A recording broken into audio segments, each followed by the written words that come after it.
सुधीर भाऊंनी जो प्रश्न उपस्थित केला यामध्ये ही गोष्ट खरी आहे की एवढ्या या काही काळामध्ये प्रोडक्शन वाढलं आहे आणि त्यामुळे ॲक्सिडेंटच्या घटनांमध्ये खूप वाढ होते. आणि हा जो काही प्रश्न विचारलेला आहे हा दालमिया सिमेंट लिमिटेडमध्ये ही जी घटना घडली यामध्ये अक्षय कन्नके आणि स्वाती उईके हे दोघंही कामगार थोडेसे जखमी झाले. आणि जखमी होण्याचं कारण असं होतं की सल्फ्युरिक ॲसिडचं जे टँकर होतं ते त्याचं टँकरमधलं ॲसिड टँकमध्ये ट्रान्सफर करण्याचं काम सुरू होतं आणि ते टँकमध्ये ट्रान्सफर केल्यानंतर टँकर चालकाच्या चुकीने त्यांनी तो हाऊसपाईप काढला आणि त्या टाकीवर ठेवला आणि त्या दरम्यान बाजूनी हे दोन्ही कामगार जात असताना त्यांच्यावर हे ॲसिड पडलं. ही जी मुलगी आहे स्वाती लक्ष्मण उईके हिचा हात यामध्ये भाजला आणि अक्षय कन्नके जे आहेत त्यांचे जवळपास पूर्ण पाठ यामध्ये भाजले आणि त्यांच्यावर रुग्णालयामध्ये उपचार सुरू आहेत. दोघांची तब्येत आता स्थिर आहे. आणि जे आपण मांडलं खरं तर जखमी होणे किंवा अपघातामध्ये मृत्यू होणे यामध्ये कामगार कायद्यांच्या माध्यमातून जी आपण मदत देतो ती फार थोडकी असते, अगदीच अपुरी असते. म्हणून आपण व्यवस्थापनाला तिथे विचारात घेऊन व्यवस्थापनावर आपण हे करून एक्स ग्रेशिया मानवताच्या याच्यातून आपण ती भरीव मदत देण्यास त्यांना भाग पाडत असतो आणि त्याच माध्यमातून ही 25 लाख जी जखमींना मदत दिली गेली आहे ती दिली आहे. आणि दालमिया या कंपनीच्या अपघातामध्ये जी घटना घडली आहे यामध्ये सुद्धा निश्चित 25 लाख तर नाही सांगत पण जितकी जास्तीत जास्त देता येईल, कारण हा काही असा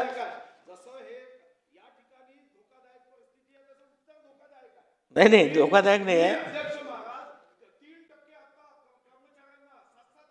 मिनिटात वाढवून देता, आमदारांचे पगार वाढवता. इकडे आपण म्हणतो की ही पृथ्वी शेषनागाच्या मस्तकावर नाही श्रमिकाच्या मुठीवर आहे आणि त्याच ठिकाणी त्या श्रमिकाचा जीव एवढा असा स्वस्त फुटाण्यासारखा. हा दालमियानी हजारो कोटी रुपये कमवायचे, 500-500 कोटी CSR द्यायचा आणि 25 लाख. मी तर म्हणतो की या संदर्भात कायदाच केला पाहिजे की जखमी झाला की 25 लाख, मृत्यू झाला की 75 लाख. नागपूर हा नागपूरचा अशा पद्धतीच्या मदतीचा करार हा महाराष्ट्राला लागू करा. जास्तीत जास्त म्हणजे काय, म्हणजे पाठ आहे त्याची छोटी मुलगी येऊन सांगताय की त्यांना दवाखान्यात कोणी भेटायला सुद्धा गेलं नाही. अध्यक्ष महोदय सुधीर भाऊंची जी भावना आहे ती योग्य आहे, तीव्र आहे. पण सुधीर भाऊ अशाही काही घटना समोर आलेल्या आहे की घटना घडल्यानंतर मालकाला अटक झाली, मालकाला स्वतःला बेल घ्यायसाठी सुद्धा पैसे उरले नाही. मग हा कायदा जर झाला तर मोठ्या युनिटचं ठीक आहे पण लहान युनिटचे मालकांनी पैसे आणायचे कुठून. त्यामुळे कायदा करताना सुद्धा सगळ्या गोष्टी तपासाव्या लागणार आहे.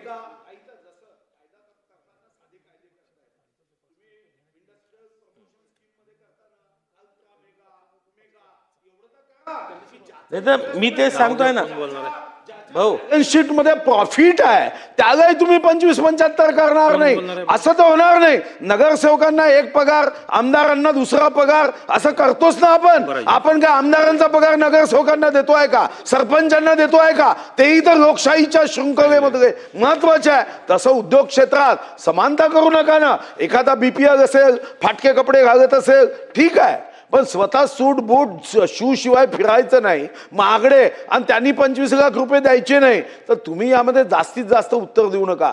आकाश नाव आहे, आकाशासारखं मन ठेवा. 25 लाख त्याला द्यायला लावा. तो तिकडे गाई म्हशी असे वाटतो, दान करतो आणि इथं ऍसिडनी त्याची पाठ जगू नये, भेटायला सुद्धा गेले नाही त्याचे HR वगैरे. असं कसं उत्तर देतात अध्यक्ष महोदय?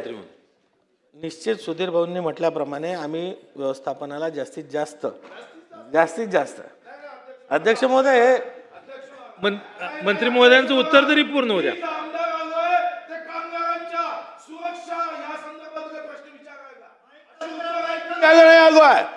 म्हणजे तुम्ही अध्यक्ष महाराज अशा पद्धतीने थट्टा कराल? 25-25 लोक मृत्युमुखी पडताय आणि इथं विधानसभेत आम्ही आलो कशासाठी? त्यांना न्याय नाही द्यायचा अध्यक्ष महाराज.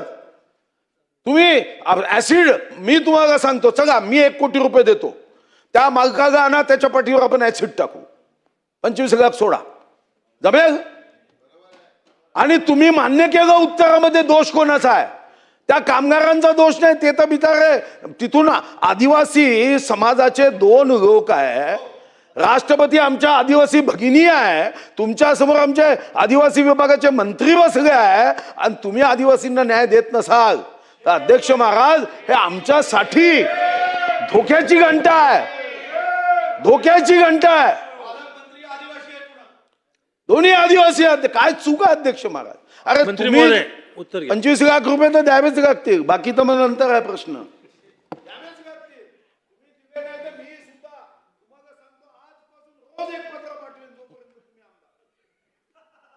मंत्री महोदय, उत्तर घ्या. अध्यक्ष महोदय, निश्चित मी पुन्हा सांगतो,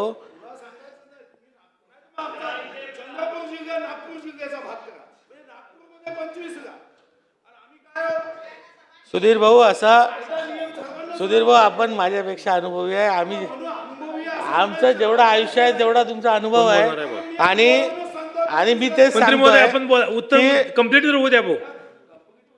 मी तेच सांगतोय की कायद्याने जेवढं मदत करता येते ती अगदी ऐकून तर पुरेशी. घेऊया. मी सांगतोय ना, सुधीर भाऊ बोलू दे द्या. सरकारचं म्हणणं ऐकून घेऊया आणि मग आपण मी अनुभवी आहे, त्यांचा अनुभव थोडा कमी आहे, म्हणून मी एकदम ट्रेन करण्याचा प्रयत्न करतोय, त्यांना ट्रेन करण्याचा प्रयत्न करतोय की मंत्रीपद आहे, मी अनुभव आहे, 1 दिवस जाणार आहे, त्यांचंही जाणार आहे, माझंही गेलं, मग कमीत कमी काही पुण्य कमवण्याची संधी कारण त्यांना दिली पाहिजे. आपलं एकदम सहकारी आहे, आता ते पुण्य कमवणार नाही तर पुढे काय होईल? म्हणून आणि काय दागमिया कोण कशा घाबरायचं आहे का? त्या दागमियाला उद्योगपतीला घाबरण्यासाठी आपण थोडी आलो इथं सभागृहात, तो किती बदमाश आहे याच्यावर मी बोलणार नाही, पण तुम्ही त्याला घाबरायचं काय कारण आहे? 25 काय मागितलं? कामगारांना 25 लाख रुपये देणे, एक कायद्यासाठी आमदारांची समिती करणे, जिल्ह्यामध्ये येऊन तुम्ही बैठक घेणे.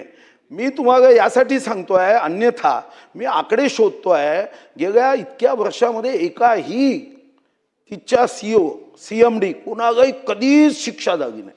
हे सर्व बकवास आहे. ही तुमचे कायदे म्हणजे कशी भीती आहे माहिती आहे का?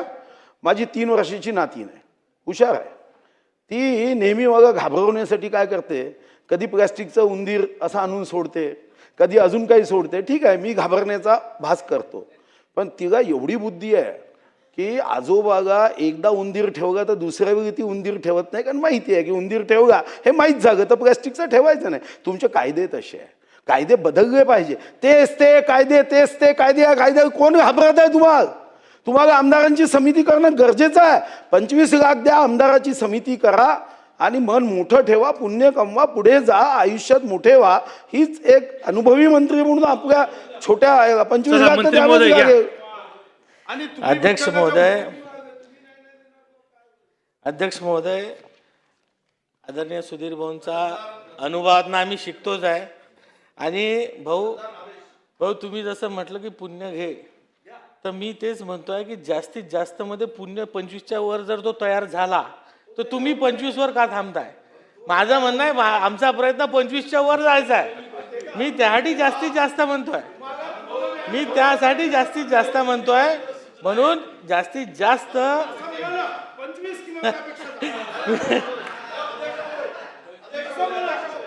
मंत्री महोदय घ्या.